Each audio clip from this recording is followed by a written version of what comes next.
नमस्कार दोस्तों, इस वक्त की तमाम बेहद बड़ी खबरें, मुख्य समाचार आप लोगों के लिए लेकर के आए हैं दोस्तों, जहां पर एक एक करके चलेंगे। दिन भर की सभी बड़ी खबरें आप तक आगे इसी वीडियो में पहुंचाएंगे। हमारे साथ लगातार इसी वीडियो में बने रहिएगा। खबरों में बढ़ने से पहले अगर आप लोग भी यही मानते हैं कि गोदी मीडिया के द्वारा दिखाए गए सारे ही एग्जिट पोल पूरी तरह से फर्जी है, पूरी तरह से झूठे हैं गोदी मीडिया के एग्जिट पोल, तो अब इस वीडियो को लाइक कीजिएगा और कमेंट बॉक्स में हैशटैग वी सपोर्ट इंडिया जरूर ही कमेंट कीजिएगा। पहली बड़ी खबर बताते चलें कि सभी एग्जिट पोल फर्जी हैं, इस पर विश्वास बिल्कुल भी ना करें। सभी को स्ट्रांग रूम पर ईवीएम पर नजर यहां पर बना करके रखनी है। 4 जून तक आपके काउंटिंग एजेंट से कहो कि 4 जून काउंटिंग के दिन पोलिंग बूथ पर मुस्तैदी से डटे रहें। बताते चलें क्योंकि गोदी मीडिया ने खुद को ही बेनकाब कर लिया है। जी हां दोस्तों, राजस्थान की 25 सीट में से 33 सीट जीतने की कोशिश आखिरकार कामयाब हो गई है। ऐसा क्यों, बताते चले। टुडे चाणक्य के यहां पर एग्जिट पोल में राजस्थान में एनडीए को 33 सीटें मिलने का अनुमान लगाया गया है, जबकि सीटें ही वहां पर 25 हैं लोकसभा की। यानी कि गोदी मीडिया का ये एग्जिट पोल बेनकाब हुआ। इतना ही नहीं, मामले बहुत है। हमारे साथ लगातार बने रहिए, एक एक करके जानेंगे आगे। और भी सुनिए कि कैसे गोदी मीडिया ने एग्जिट पोल के आंकड़ों में यहां पर खेल किया है। ये एग्जिट पोल यहां पर मीडिया का नहीं है, ये सरकारी एग्जिट पोल है, भाजपा का एग्जिट पोल है। जो बीजेपी ने चाहा वही गोदी मीडिया ने दिखाया है। अब यहां पर देखिए, इंडिया टुडे एक्सिस माई इंडिया का एग्जिट पोल। जी हां दोस्तों, बताते चले यहां पर इस एग्जिट पोल में एलजेपी को, जो कि यहां पर 5 सीटों पर ही लोकसभा का चुनाव लड़ रही है, उसको बिहार के अंदर 6 सीटें इस एग्जिट पोल में दी गई हैं। यानी कि जो पार्टी चुनाव ही नहीं लड़ रही है उतनी सीटों पर, उसको 1 सीट यहां पर ज्यादा दे दी गई है।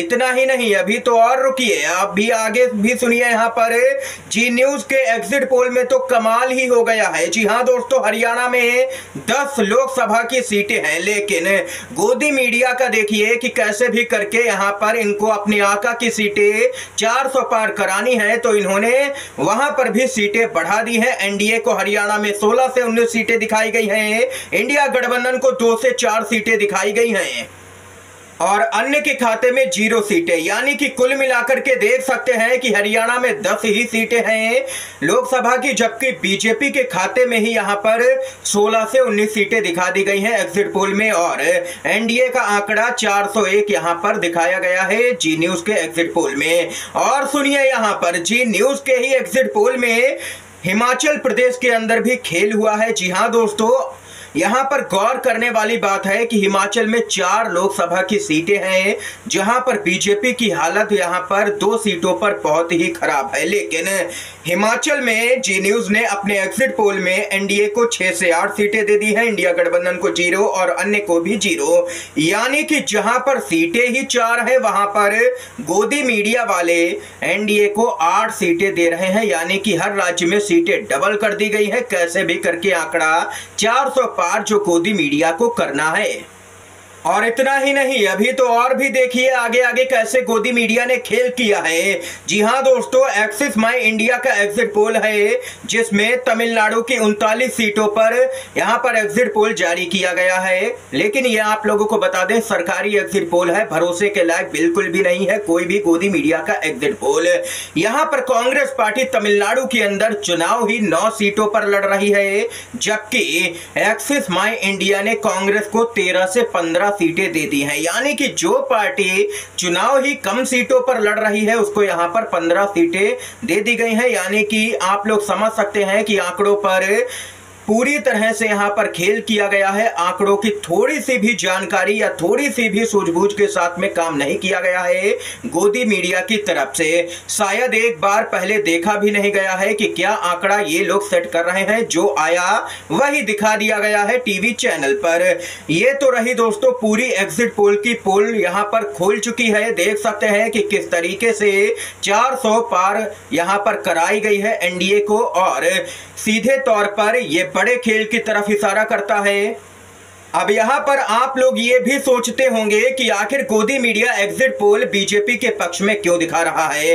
ये इसलिए भी हो सकता है ताकि बाद में कोई गड़बड़ी की जाए तो किसी पर कोई भी शक न जाए, क्योंकि बाद में ये लोग कह सकेंगे कि एग्जिट पोल में भी ऐसा ही दिखाया गया था। इतना ही नहीं, अगर अधिकारियों के जरिए कुछ भी गड़बड़ की जाती है तो भी कोई यहाँ पर सवाल खड़े ना कर पाए, इसलिए भी यहाँ पर देख सकते हैं कि बीजेपी को बहुमत दिखाया गया है। और इतना ही नहीं, और भी सुनिए, यहाँ पर बीजेपी को बहुमत गोदी मीडिया ने इसलिए भी दिखाया है ताकि विपक्षी कार्यकर्ताओं का मनोबल गिर जाए और वे यहाँ पर काउंटिंग के दौरान में पूरी तरह से मुस्तैद ना रह पाए, इसलिए यहाँ पर इस तरीके के सरकारी आंकड़े एग्जिट पोल में दिखाए गए हैं। इतना ही नहीं, लेकिन इंडिया गठबंधन भी पीछे नहीं है। इंडिया गठबंधन ने यहाँ पर मोर्चा संभाल लिया है।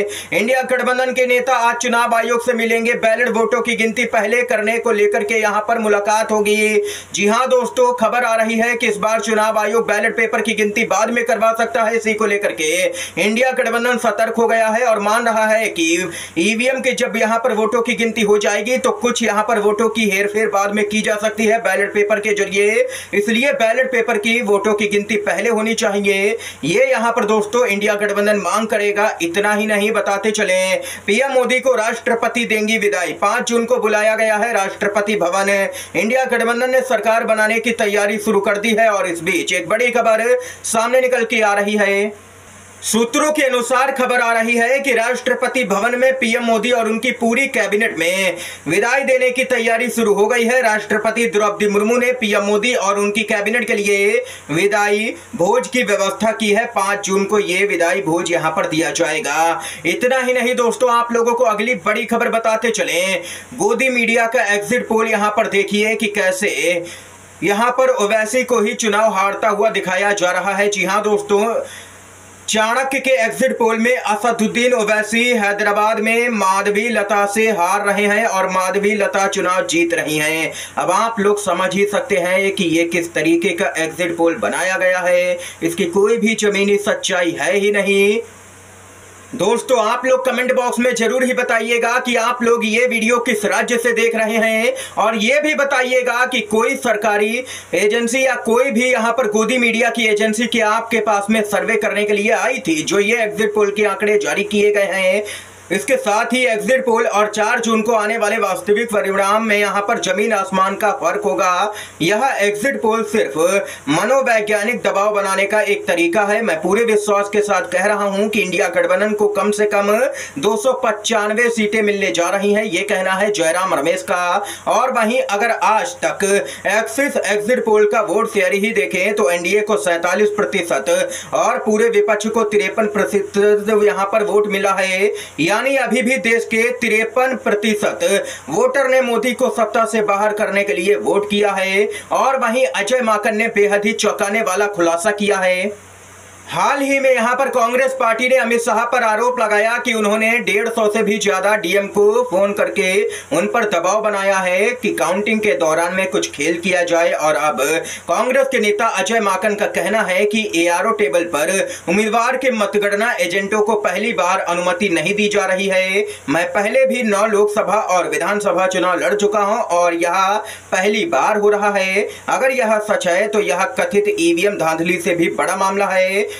अजय माकन ने कहा है कि मैं इस मुद्दे को सभी उम्मीदवारों के लिए चिन्हित कर रहा हूं और इसमें यहां पर चुनाव आयोग जल्द से जल्द सुधार करे, ये कहना है अजय माकन का। इसके साथ ही दोस्तों आप लोगों को एक और बड़ी खबर बताते चले। वोटिंग खत्म होते ही अच्छी खबर आ गई है जनता के लिए। अब यूपी के हाईवे पर चलते हुए आप देश हित में ज्यादा योगदान कर पाएंगे। टोल टैक्स 5 रुपए से 25 रुपए तक यहां पर बढ़ा दिया गया है। इस शानदार ऑफर का लाभ यहां पर आधी रात से ही उठाया जा सकता है जनता के द्वारा। यानी कि देख सकते हैं कि चुनाव जैसे ही खत्म हुआ है जनता को एक के बाद एक तोहफे मिलने शुरू हो गए हैं सरकार की तरफ से। इसके साथ ही दोस्तों खबर आ रही है अरुणाचल प्रदेश में भाजपा के सत्ता में लौटने के बाद यहां पर ईटानगर स्थित भाजपा कार्यालय में जश्न शुरू हो गया है। सत्तारूढ़ भाजपा ने बहुमत का आंकड़ा पार कर लिया है, ये यहां पर देख सकते हैं खबर सामने निकल के आई है। और वहीं बताते चले यहां पर अरुणाचल प्रदेश के अंदर भाजपा ने 10 सीटों पर तो जीत यहां पर निर्विरोध ही दर्ज कर ली थी, यानी कि लोकतंत्र को कुचला गया था वहां पर। ये इस समय की आज की तमाम बेहद बड़ी खबरें दोस्तों, मुख्य समाचार थे जो हमने आप लोगों तक पहुंचाए। अगर आप लोगों को ये वीडियो पसंद आया हो तो अभी इस वीडियो को लाइक कीजिएगा, ज्यादा से ज्यादा इन खबरों को शेयर कीजिएगा। आप सभी का धन्यवाद। जय हिंद, जय भारत।